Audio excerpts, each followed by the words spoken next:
All right, let's get into it. Tomorrow, September 2nd, we're getting a huge piece of economic data. And honestly, the best way to think about it is like a detective story. We're going to put on our hats, grab our magnifying glasses, and figure out what's really going on with the U.S. manufacturing sector. And this, right here, is the central mystery. Is the industrial heart of the U.S. economy finally getting back on its feet, or is it actually slipping even further? The problem is, the clues are pointing in completely different directions. And make no mistake, the stakes here are high.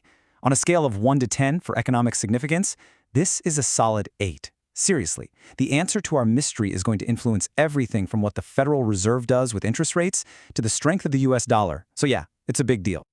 So, every investigation starts at the scene of the crime, right?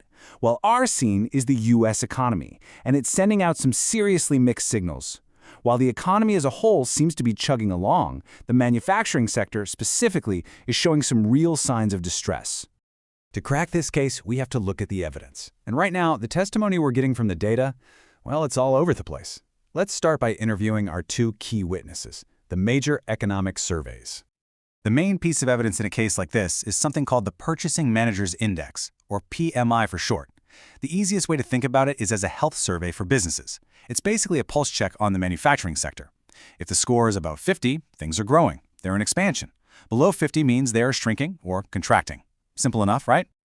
Well, not so fast, because this is where our mystery really begins. We've got two key witnesses, the ISM survey and the S&P Global survey, and they are telling us completely different stories. Look at this. The ISM report from July came in at 48, clearly signaling contraction. But the S&P report for August? A strong 53.3, which signals expansion. So who are we supposed to believe? So why the different stories? It all comes down to their methodology, how they're asking the questions. With the S&P survey, for instance, different parts of the survey have different weights. New orders, which is a huge indicator of future demand, makes up a whopping 30% of the final score. The ISM survey, on the other hand, weighs its 5 main components equally. This one difference is a big reason why we're getting such confusing signals. Okay, so our main witnesses are contradicting each other. Any good detective knows that's when you have to zoom out. You have to look at the wider scene, investigate the external forces that might be influencing everything. And there are 4 big ones at play right now. You've got the Federal Reserve and its interest rate policy. You have international tariffs that are jacking up costs. You've got geopolitical tensions messing with supply chains. And of course, there's consumer confidence, how good people feel about spending money. Each one of these is adding another twist to our plot. Let's zoom in on the Fed for a second. Believe me, they are watching these same clues just as closely as we are. With interest rates sitting between 4.25 and 4.50%, they've basically said they're ready to cut rates in September if the economy starts looking shaky. And get this, the market is already pricing in a 50 to 88% chance of that happening, all depending on what tomorrow's report says. And then there are the tariffs.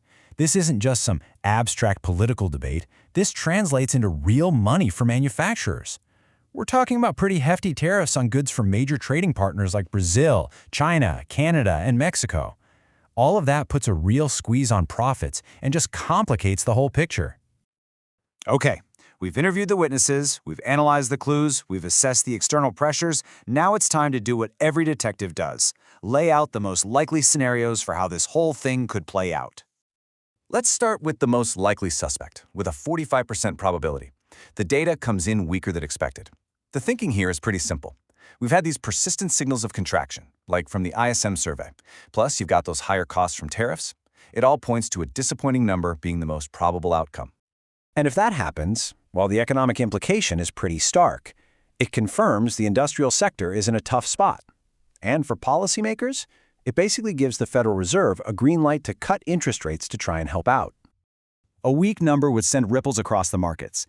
You'd probably see the U.S. dollar take a hit, investors would pile into safer, more defensive stocks, and gold would likely catch a bid as a safe haven. Oil, on the other hand, might fall on fears of lower demand from a slowing economy. Okay, on to our second possibility. This one has a 35% chance of happening. The data comes in, well, just fine, right in line with what everyone is expecting. This would suggest things are kind of stabilizing, not really getting worse, but not getting much better either. An inline report wouldn't really solve our mystery. It would just maintain the status quo. For the economy, it says we're adjusting. And for the Fed, it means they'll probably just stay in wait-and-see mode and shift all their focus to the next big clue, which would probably be the jobs report. And the market reaction? Probably a collective shrug. You wouldn't expect any big moves for the dollar or for stocks. Everyone would just be waiting for the next piece of the puzzle. And finally, we have our dark horse, the least likely scenario, with just a 20% chance. This is the outcome where the manufacturing data comes in surprisingly strong, way better than anyone is forecasting. Now, this would be a real plot twist. Economically, it would be a huge sign that the industrial sector might finally be turning a corner. And for the Fed, it would take all the pressure off. That urgency to cut interest rates would pretty much evaporate, and they could afford to be patient. In this risk-on world, the markets would react pretty positively. The U.S. dollar would likely get a little stronger, and you'd see cyclical stocks, like industrials, do well. Meanwhile, safe havens like gold might lose a bit of their appeal. It would be a clear sign of optimism. So, we've looked at all the clues, we've weighed the scenarios. But let's get to the final verdict. Why does this whole detective story about a bunch of numbers actually matter to you? It's because it all connects. This one data point creates a real-world ripple effect. It influences the Fed. The Fed's decisions move the financial markets. And those market movements, they eventually hit your wallet by affecting business costs, job security, and yes, even the price you pay for things like cars and electronics. So, when those numbers come out tomorrow, you'll be ready. You'll know what to look for. You'll understand what it all means. The final chapter of this mystery is about to be written. And the only question left is, what story is it going to tell us about our economic future?